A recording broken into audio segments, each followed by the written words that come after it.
인생과명은 유튜브 구독자 여러분 반갑습니다. 지난번에는 고려거란 전쟁 27회 예고 악당 박진의 최후 통쾌한 결말, 최질의 배신, 인문학처 세술이란 주제로 영상을 보내드렸고요.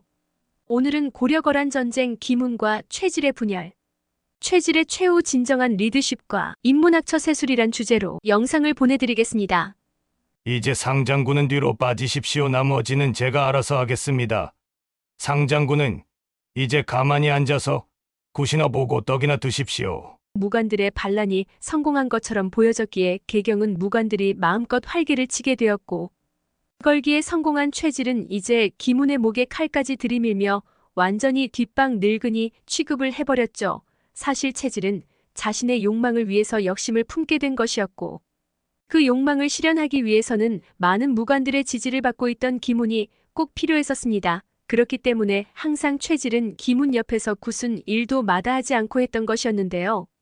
먼저 상장군으로 진급한 기문이 무관들은 더 이상 진급이 힘들어 상장군에 계속 머물러 있었고, 뒤늦게 상장군에 진급한 최질은 속으로는 자신과 계급이 같은 기문을 만만하게 보고 있었으나 그 더러운 속내를 감추고 기문을 윗사람으로 대하는 척하여 얼굴마담으로 이용했던 것이었죠. 하지만 이제 반란에 성공을 했으니 더 이상 기문에게 속내를 숨길 필요 없이 다 보여주게 되는데요.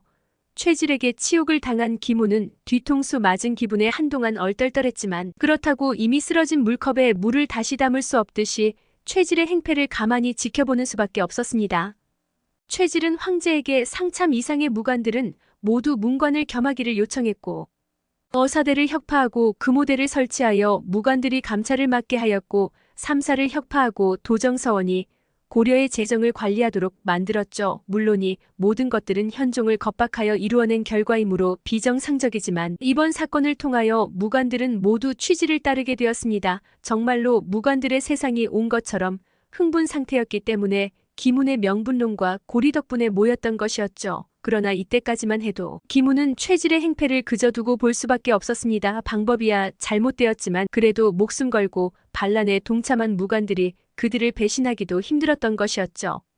결정적으로 거란이 하필이 타이밍에 압록강에 다리를 건설하고 흥화진을 포위하고 고려로 쳐들어오는 사건이 발생하게 되었습니다. 그렇게 거란은 고려를 침략하는 동시에 개경에 사신을 보내어 또다시 협박을 시작하였죠. 강동 6주를 내놓지 않는다면 거란은 계속해서 남쪽으로 진군할 것입니다. 거란에서 온 사신은 비열한 웃음을 띠며 현종을 협박하며 이죽거리는데, 현종은 지금 무신들이 반란을 일으킨 것만 해도 정신이 없는데 엎친 데 덮친 격으로 거란이 쳐들어오게 되니 완전히 정신이 나가버린 지경이었습니다. 하지만 그런 약한 모습을 거란의 사신에게 보여주기 싫어 억지로 태어난 척하며 말하길, 강동 6주 이미 서희 장군의 단판으로 거란이 고려의 땅으로 인정하기로 약속한 곳이요. 이제 와서 그 약속을 어기고 내놓으라고 우기는 법이 어디 있단 말이오. 현종의 단호한 대답을 들은 거란의 사신은 이미 현종이 무슨 말을 할지 다 예상을 했던 것처럼 한치의 망설임도 없이 말하길, 약속은 먼저 고려의 왕께서 어긴 게 아니십니까? 친조 오기로 약조해놓고 벌써 몇 년이 흐른지 잊으셨습니까? 그렇다면 그 약속부터 지키시는 게 먼저일 것 같습니다만. 거란 사신의 말을 들은 현종은 끝까지 친조를 요구하는 거란의 집요함에 정말 아찔할 수밖에 없었죠. 먼저 강조의 정변을 구실로 고려를 침략한 거란이 친조를 이행하지 않은 약속을 걸고 넘어지니 거란의 뻔뻔함에 현종은 화가 났습니다. 무관들의 반란만 없었더라면 국경의 수비를 더 견고하게 하여 저들의 침략에도 대비했을 터인데, 조정이 개판이 나버렸으니 거란과 싸워 이길 일말의 희망도 보이지 않았고, 결국 자신이 거란 황제 앞에 무릎을 꿇어 평화라도 지키는 방법밖에 없다는 생각에 치우치고 있었습니다. 하지만 강감찬과 유진 그리고 목숨 걸고 사신으로 다녀왔던 김은부 비롯한 수많은 신하들이 그 일을 반대하고 나섰고, 최질을 비롯한 무관들은 이제 겨우 무관들의 세상이 되었는데 또다시 전쟁을 치른다 생각하니 참을 수 없어 고려의 신하들을 무자비하게 폭행하며 현종이 친조하기를 협박했어요. 폐하 친조를 이행하시고 최질은 개경에서 꿀을 더 빨기 위하여 전쟁은 절대 안 된다며 친조를 이행하지 않으면 신하들을 하나씩 죽이겠다고 현종을 겁박하고, 결국 현종은 최질의 뜻에 따라 거란에 친조할 수밖에 없다고 생각을 했습니다. 그리고 한쪽에서 조용히 모든 것을 지켜보고 있던 김훈의 심경의 변화가 일어나게 되었죠. 과거 최질은 거란에 투항한 후 사신으로 온 노전이 항복을 권한 것도 모자라 계속 야율융서를 황제라 부르자 격분하여 누가 황제냐 하며 그를 두들겨 패고 같이 온 거란 사신을 베어 죽이려고까지 한 애국심 강한 장수였습니다. 김훈이 최질을 말리지 않았더라면 정말로 거란의 사신까지 모조리 죽일 정도로 고려의 승리를 위했던 애국자였었는데 함께 이번 반란을 준비하면서도 늘 잘못된 것을 바로잡기 위함이라는 명분이 있었지만 지금 무관들의 세상을 유지하고 싶어 황제에게 친조까지 하라고 겁박하는 최질의 모습은 영락없는 반역자의 모습으로 보였던 것입니다. 결국 김훈은 자신들의 걸기가 정의를 위함이 아니라 욕망을 위한 역모였다는 걸 뒤늦게 깨닫게 되며 씁쓸하고 비통한 마음에 홀로 눈물을 펑펑 흘렸습니다.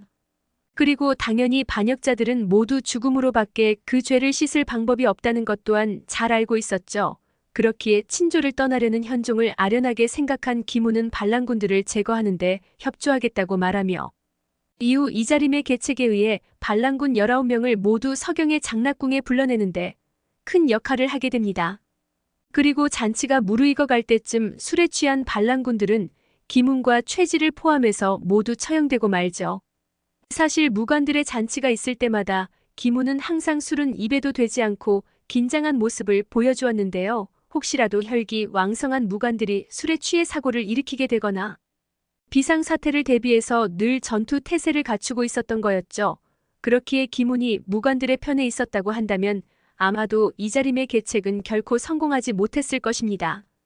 폐하의 초청을 받아 반란을 주도한 19명만 서경에 초대받았다는 것부터 수상적인 것은 물론이거니와 술은 입에도 되지 않는 김훈이었는데 무관들과 달리 황제의 저의를 충분히 의심했을 테니까요. 하지만 김훈은 현종과 이자림의 계책을 모두 알고 있으면서도 결국 반란의 마무리를 짓기 위하여 무관들에게 술잔을 권하며 그들 모두를 취하게 만들게 되었을 걸로 예상이 되네요. 물론 김훈은 죽음을 맞이할 때 조차 술 기운이 하나도 없이 자신의 죄를 뉘우치며 목이 잘리게 되었을 것입니다.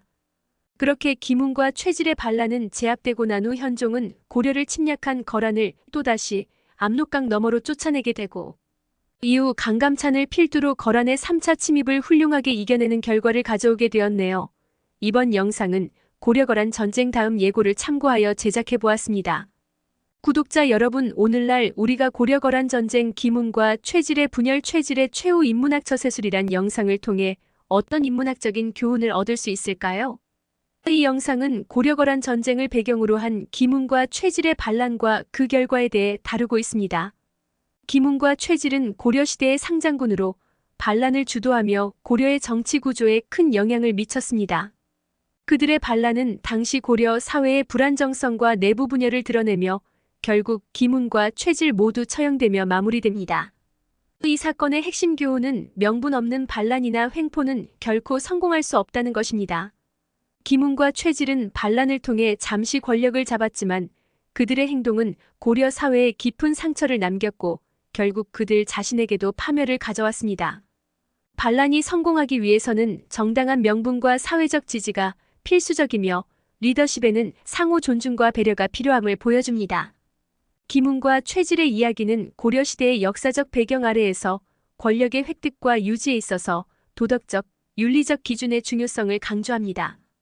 특히 김훈이 최질의 행동에 실망하고 반란의 잘못된 방향을 깨닫는 순간은 개인의 욕망이 아닌 공동체의 이익을 우선시해야 한다는 메시지를 전달합니다. 또한 이 사건은 고려가 거란의 침입과 내부의 반란이라는 이중의 위기에 직면했음에도 불구하고 결국 내부의 분열을 극복하고 외부의 적을 물리치는 과정을 통해 국가의 단결과 회복력의 중요성을 드러냅니다. 강감찬과 같은 지도자들의 역할은 고려가 위기를 극복하고 더 강해질 수 있었던 결정적인 요소였습니다. 진정한 리더십은 개인의 욕망이나 권력 추구를 넘어서 공동체의 이익과 발전을 우선시하는 데 그 뜻을 둡니다.